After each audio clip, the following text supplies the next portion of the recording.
Budget 2026 विकसित भारत के संकल्प को नई शक्ति देने वाला है। इंद्रदेव मोदी। जी हां, भाजपा के नगर अध्यक्ष इंद्रदेव मोदी ने केंद्रीय बजट 2026 को विकसित भारत 2047 की मजबूत नींव रखने वाला दूरदर्शी दस्तावेज बताया है। उन्होंने कहा कि आयकर अधिनियम 2025 और नई टैक्स व्यवस्था के तहत मध्यम वर्ग को बड़ी राहत मिलेगी, जिससे आम लोगों की आर्थिक स्थिति सुदृढ़ होगी। उन्होंने सेमीकंडक्टर मिशन 2.0 को, बायोफार्मा शक्ति जैसी योजनाओं को भारत को ग्लोबल मैन्युफैक्चरिंग हब बनाने की दिशा में बड़ा कदम बताया। औद्योगिक गलियारों के पास नई टाउनशिप, एमएसएमई को समर्थन, महिलाओं के छात्रावास और शी मार्ट्स जैसी घोषणाओं से रोजगार और महिला सशक्तिकरण को नई गति मिलेगी। आइए देखिए पूरी खबर विस्तार से। भारत नेशन के लिए विजय बरनवाल की खास रिपोर्ट।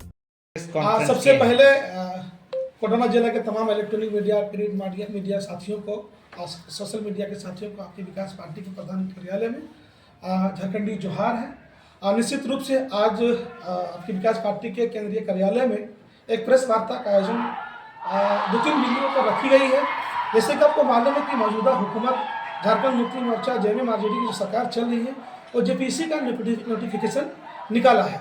ये बहुत लगभग इनको नोटिफिकेशन 3 वर्षों के बाद ये नोटिफिकेशन निकाला गया है और इसमें कई खामियां हैं। खामियां ये है, इस नोटिफिकेशन में जो टाइम बाउंड जो एज लिमिट दिया है, इनमें संशोधन करने की आवश्यकताएं हैं। हमारी मांग महामहिम राज्यपाल से है, महामहिम और हमारे माननीय मुख्यमंत्री से है कि आपने जो नोटिफिकेशन जेपीएससी को लेकर निकाला है, उनमें आपने लिखा कि 1/8/2026 में जिनकी 35 साल की उम्र हो गया होगा वही इसमें पार्टिसिपेट कर सकेंगे। जिनका 1/8/2026 से अगर 35 साल से अगर ओवर हो जाता है एज लिमिट, तो वो इनमें पार्टिसिपेट नहीं कर पाएंगे। चाहे वो BC1 हो, BC2 हो, चाहे SC/ST हो, चाहे OBC हो।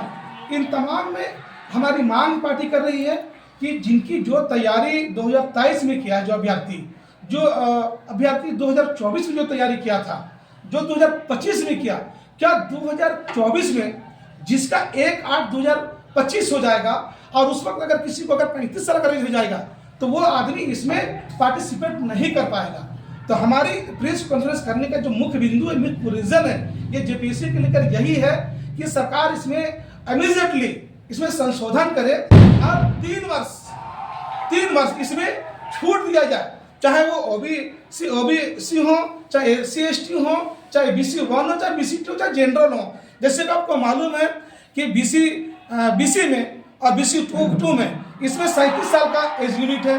आपको बताते रहे कि जो जनरल है उसमें आपको 38 साल है, SC/ST में 40 साल है और ECW में 35 साल है।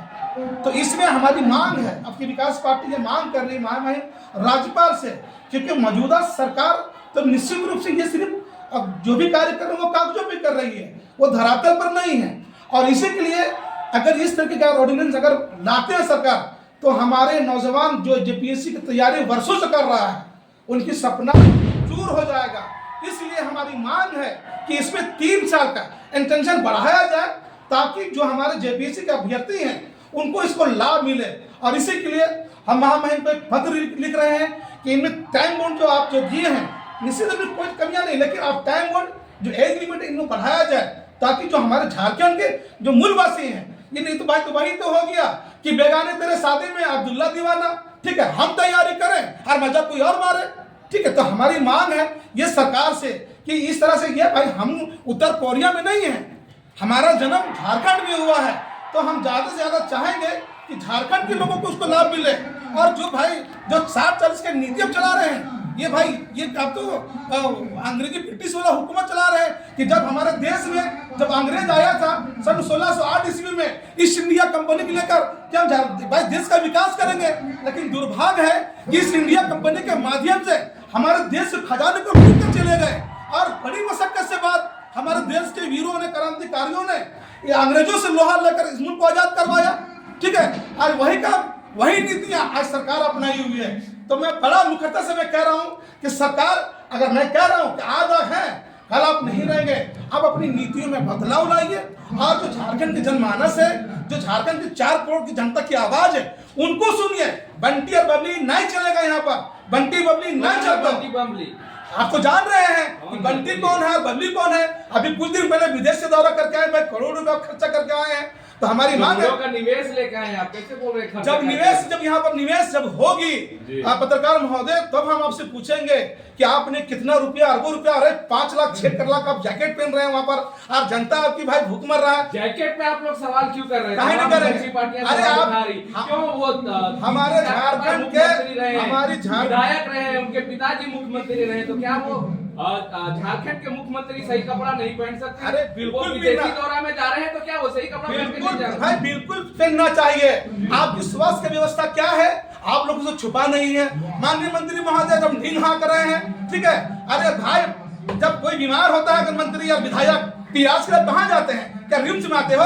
आपका इलाज दिल्ली में होता है। अगर रिम्स की बात कर रहे हैं तो क्यों नहीं बेहतर इलाज आपके झारखंड में हो पा रहा है? क्यों आपका बहन बेटियों के, आपका बाल बच्चों के इलाज फला जगह हो रहा है?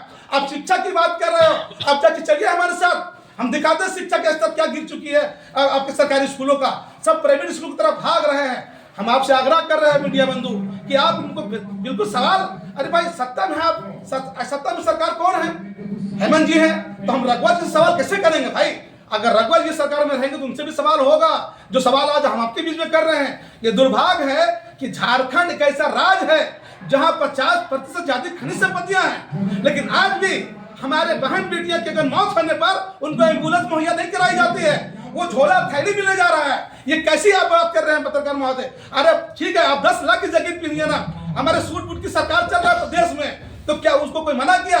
लेकिन आपकी जिम्मेवारी है, जनता ने आपको वोट दिया है, इस वास्ते का आप हमारी रक्षा सुरक्षा करेंगे। अब बताइए, आप जेपीएससी का मामला उठाया, लेकिन झारखंड में अभी जैसे ही नए साल हुई उसी दरमियान सरकार ने कई वैकेंसी का नोटिफिकेशन जारी किया। उसमें एक है झारखंड कछवाल, उसमें भी वो जो एग्जाम हो रहे हैं पिछले 7-8 सालों के बाद हो रहा है, उसमें भी लगातार जो अभ्यर्थी हैं जो तैयारी करने वाले हैं उसमें भी आयु सीमा बढ़ाने की मांग कर रहे हैं। उसमें 18 से मात्र 25 वर्ष के युवा ही अप्लाई कर सकते हैं, लेकिन पिछले 7-8 साल में वो एग्जाम नहीं हो पाए हैं। उनको लेकर क्या कुछ कहेंगे? निश्चित रूप से अगर हम एग्जाम हर साल दे रहे हैं तो हमारी वैकेंसी भी हर साल होनी चाहिए था। आप 3 साल के बाद आप जेपीएससी का एग्जाम ले रहे हैं, ये आपका नोटिफिकेशन निकाले हुए हैं, लेकिन हम पूछ रहे हैं भाई आप तो एग्जाम तो हर साल लिए हो ना, हमारा तो इन्वेस्ट तो हर साल हमने किया है, तो फिर ये 3 साल के लोग कैसे छूट जाएंगे इसमें? निश्चित आपको जो सवाल है, आपकी विकास पार्टी उसका समर्थन करती है, क्योंकि भाई कछवाल के अभ्यर्थियों के लिए भी आवाज बुलंद करेंगे आप? निश्चित है कि झारखंड में दबी कुचली की जिनके भी आवाज दबाई जाएगी, आपकी विकास पार्टी का उद्देश्य और आपकी विकास पार्टी का निर्माण इसी वास्ते हुआ है कि सरकार जब तक इनका भी रहेगा, ठीक है, हम मुखरता से उनकी आवाज को उठाएंगे। और जल जंगल की जमीन की बात करने वाले के लोगों से हम कहना चाहेंगे कि आपको जो नारा दिया था जंगल जमीन की, वास्तव में आज झारखंडियों की जमीन लूटी जा रही है, ये आपसे कोई छुपा नहीं है।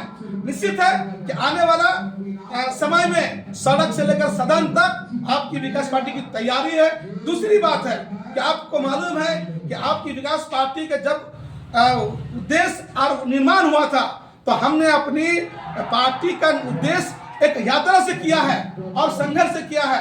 हम आपके माध्यम से बताना चाहेंगे कि अगर समय रहते हुए अगर झारखंडियों की अगर बात अगर नहीं सुनेंगे तो निश्चित है कि आपको हम जगाने के लिए हर संभव प्रयास करेंगे।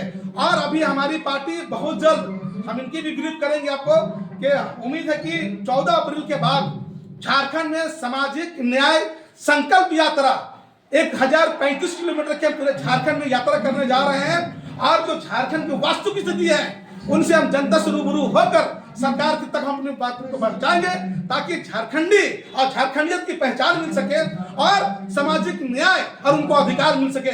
भाई बड़ा अच्छा लगता है ये कहने में कि बड़ी देर भय नंद लाला आप मेरा राह देखिए ब्रिज लाला, कि हमारे यहाँ पर मोहम्मद रफी गीत गाता है कि बहुत देर भय नंद लाला तेरा राह देखे ब्रिज वाला। ये हमारे कल्चर रहा, एकता अखंडता की हमारी हिंदू मुसलमान का एकता रहा है।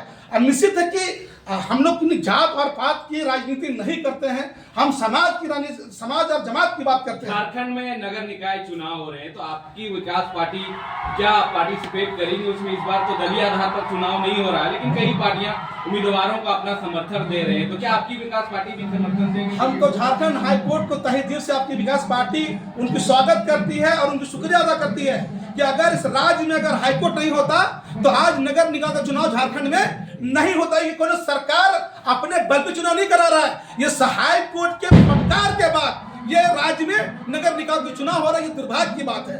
और जहां तक रही पार्टिसिपेट करने की बात, तो हमारे पास ऐसी कोई तैयारी अभी नहीं है।